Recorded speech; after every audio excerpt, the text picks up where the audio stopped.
Bismillahirrahmanirrahim. Assalamualaikum warahmatullahi wabarakatuh. Alhamdulillah wassalatu wassalam ala Rasulillah wa ala alihi wa sahbihi wa man wala amma ba'du.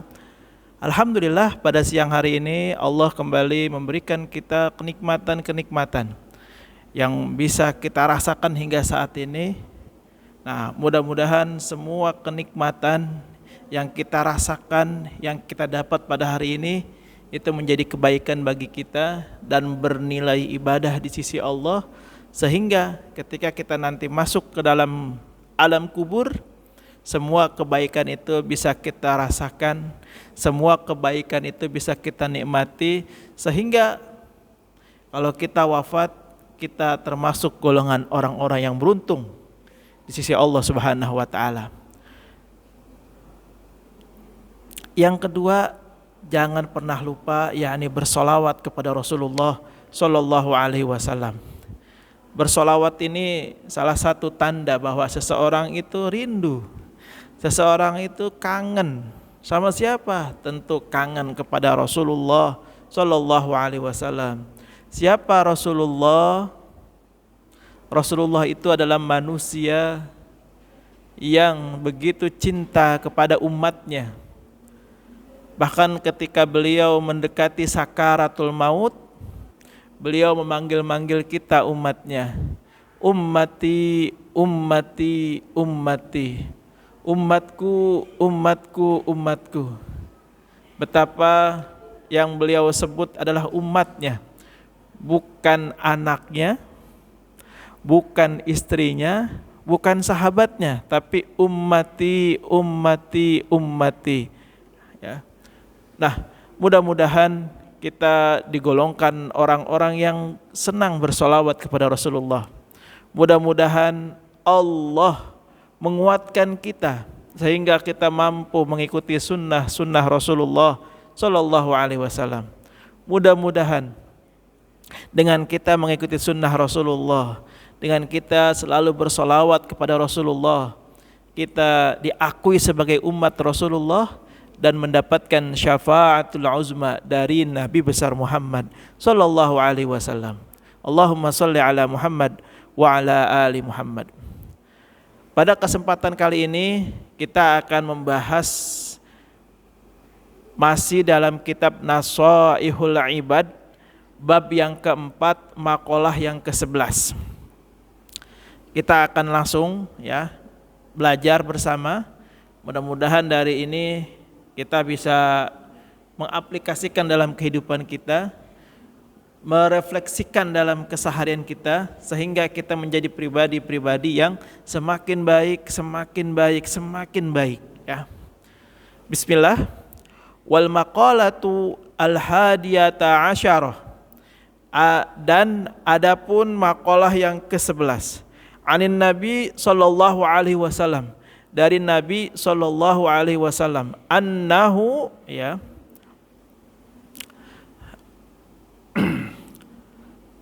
as-salatu imaduddin. Kata Nabi, as-salatu imaduddin, bahwasanya salat itu adalah tiang agama. Ya. Di sini dikatakan oleh Imam An-Nawawi, ai asluhu faqiwamuddin laisa illa biha kama annal bait la yakumu illa ala umudihi fahiya tahqiqun lil ubudiyah au adaun. Ya. Bahwasanya agama memiliki tiang dan tiangnya adalah salat. Kalau di sini dikatakan setiap rumah itu pasti ada tiangnya. Ketika rumah tidak memakai tiang, maka apa yang terjadi dengan rumah itu? Ketika rumah tidak ada tiangnya, maka apa yang terjadi? Atau kalaupun dianalogikan yang lain, ada orang membangun rumah, tapi ketika merancang rumahnya tidak ada satupun bangunan yang berbentuk tiang diperhitungkan olehnya. asal-asalan. Apa yang terjadi dengan rumah tersebut? Tentu ya, rumah tersebut tidak akan berlangsung lama dan akan hancur, akan mudah terkena entah itu gempa bumi atau longsor, akan cepat hancur ya. Nah, begitu juga agama. Ketika seseorang mengaku memiliki agama, tapi dia tidak mendirikan sholat, tidak mengerjakan sholat, maka agamanya itu tidak tegak. Agamanya itu tidak terbangun. Agamanya itu hanya fata morgana, hanya sebatas di lisan saja. Dan ini sebuah kesalahan yang sangat nyata, bahwa la dina illa sholah, tidak ada agama yang di dalamnya tanpa dikerjakan sholat. Kenapa? Ya pasti hancur agamanya, rusak semua. Ya, itu yang pertama. As-sholatu imaduddin. Kalimat selanjutnya dikatakan wasumtu afdal. Ya, dan diam itu merupakan sebuah keutamaan. Diam, sebuah keutamaan, kata Rasulullah. Qala sallallahu alaihi wasallam as-sumtu arfa'ul ibadah. Dikatakan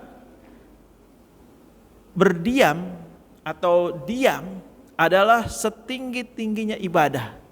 Nah, tentu dalam melihat sebuah redaksi hadis, kita tidak langsung serta-merta memaknai secara lugawi, secara harfiah saja. Ada makna di baliknya. Kenapa diam itu setinggi-tingginya ibadah? Tentu ada alasannya dan ada latar belakangnya ya, sampai-sampai Rasulullah menyebutkan as-sumtu afdal. Diam adalah setinggi-tingginya ibadah. Ya.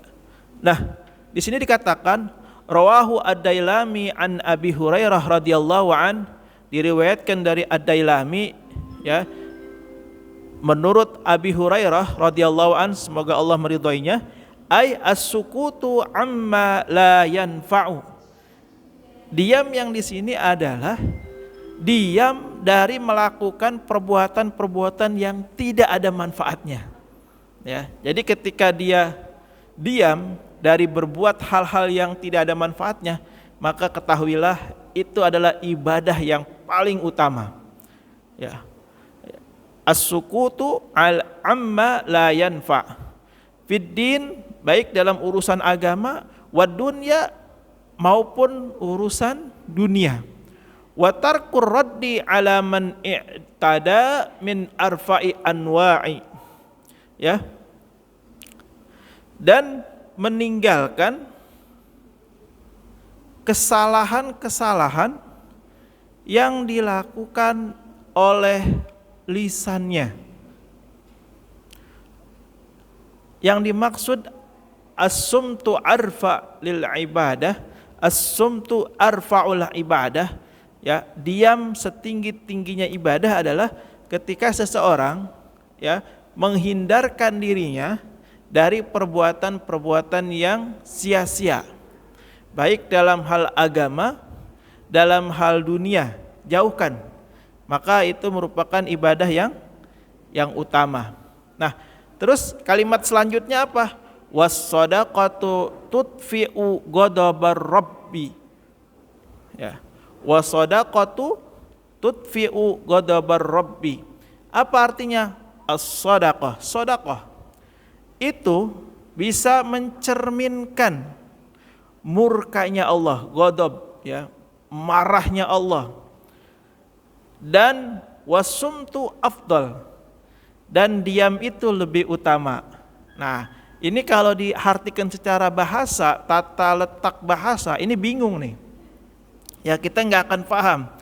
Coba Imam An-Nawawi di sini menjelaskan, qala sallallahu alaihi wasallam, telah berkata Rasulullah, as-sumtu zainun lil alim. Nah, diam adalah perhiasan, zaid ya, zainun, perhiasan. Perhiasan dari siapa?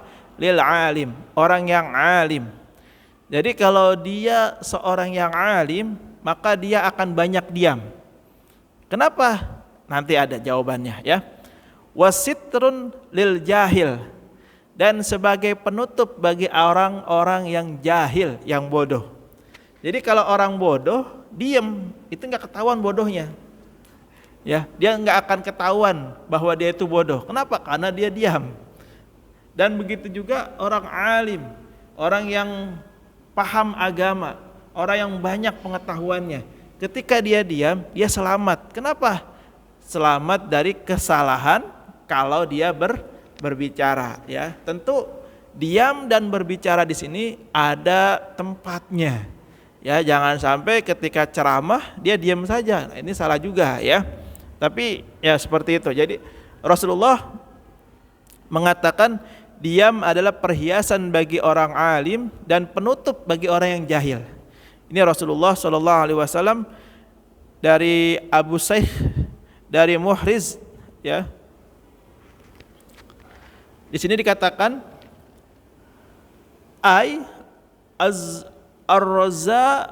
ar-razanah al-munasibati lil haqqi lil ilm wa li annal mar'a jahluhu masturun ma lam yatakallam. Nah, yang tadi saya sampaikan bahwa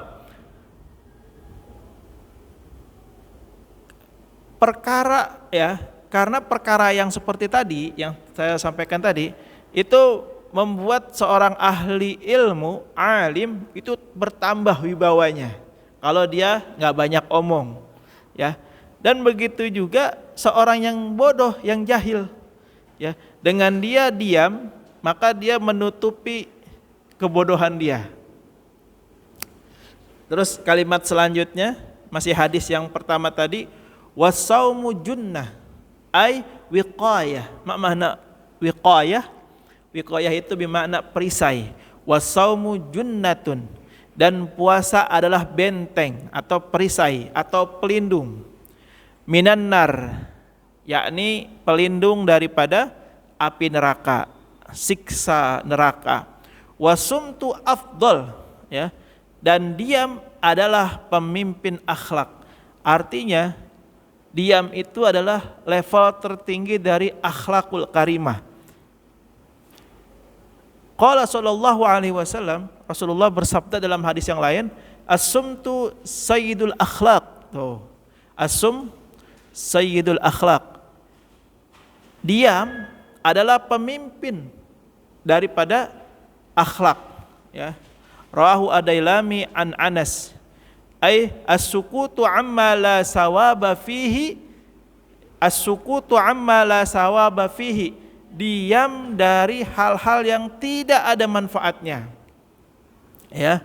Atau di sini dikatakan yakni menjauhkan diri dari sifat ghibah. Nah, jadi ketika diam dari berbuat ghibah itu merupakan as-sumtu sayyidul akhlak. Diamnya di situ maka itu adalah setinggi-tingginya akhlak. Nah, gitu ya. Terus selanjutnya apa? Wal jihadu sanamuddin ay a'lahu in ta'ayyana wa dzalika anna jihada yu'lamu min mahallin ba'idin kama anna sanama ibil yura min ba'id. Dan jihad merupakan sanamuddin. Apa itu? Puncaknya agama. Pucuknya agama itu ada di jihad. Apa maksudnya?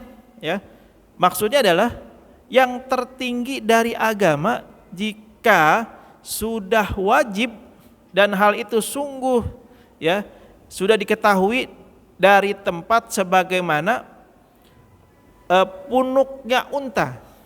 Jadi kalau dari kejauhan terlihat tuh, dari unta itu yang pertama terlihat bukan kakinya tapi punuknya dulu, ya, yang bagian menonjol itu, ya.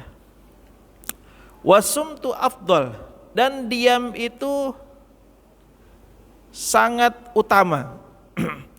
Kama qala Rasulullah sallallahu alaihi wasallam, as-sumtu hikamun wa qalilu fa'iluhu. Sesungguhnya diam itu adalah merupakan hikmah Diam itu merupakan hikmah. Hikmah dari apa? Yakni kebijaksanaan. Diam itu adalah bagian dari kebijaksanaan. Wa qalilu fa'iluhu, dan sedikit orang yang melakukan hal yang seperti itu. Kalau kita lihat di sekitar kita, itu orang lebih banyak berbicara, lebih banyak ngomong, lebih banyak berkomentar. Nah, ketika kita bisa mengendalikan itu, ya, entah itu komentar, entah itu ngomong, entah itu bicara, kalau kita tidak disuruh, tidak diminta, maka itu merupakan kebijaksanaan tersendiri bagi kita. Nah, dikatakan oleh Rasulullah, qalilun fa'iluhu, sedikit orang yang mampu mengutamakan itu. Nah, dari sini kita dapat nih pengetahuan, dapat nih ilmu bahwa ketika kita mampu menghindari diri dari sifat ghibah, perbuatan ghibah, atau juga hasud, ya, dengki sama orang, atau berbicara tanpa ada manfaatnya, atau menghindari diri dari hal-hal yang sia-sia, yang tidak ada gunanya, maka diamnya kita itu merupakan sebuah kebijaksanaan, ya, merupakan sebuah akhlak yang tinggi, ya, dan itu sangat sedikit orang yang mampu menjaga itu. Wa ruwiya annahu sallallahu alaihi wasallam, dan di dalam hadis yang lain Rasulullah sallallahu alaihi wasallam bersabda, afdalul jihad an tujahida nafsak, sesungguhnya setinggi-tingginya jihad, seutama-utamanya jihad, antujahida nafsak, yakni jihad memerangi dirimu sendiri. Wahawaka, ya, dan hawa nafsu kamu sendiri. Fi zatillah, yakni dalam meraih keridhaan Allah Subhanahu wa taala. Jadi saya ulangi lagi, afdalul jihad antujahida nafsak wa hawaka fi dzatillah. Jihad yang paling utama adalah memerangi dirimu dan hawa nafsumu, ya, dalam meraih ridhonya Allah Subhanahu wa taala. Karena ketika kita sudah mampu mengendalikan hawa nafsu, mengendalikan diri kita dari berkata jelek, berkata kotor, menghindari diri dari hal-hal yang tidak bermanfaat, menjaga diri dari berbuat ghibah, maka itu adalah, kalau kita mampu, berarti kita sudah berhasil melakukan jihadul akbar, ya, jihad melawan hawa nafsu kita. Dan itu termasuk jihadul akbar, jihad yang paling besar, ya. Allahu a'lam bishawab. Mudah-mudahan ada manfaatnya. Kalau salah mohon dimaafkan. Hadanallahu wa iyyakum ajmain. Assalamualaikum warahmatullahi wabarakatuh.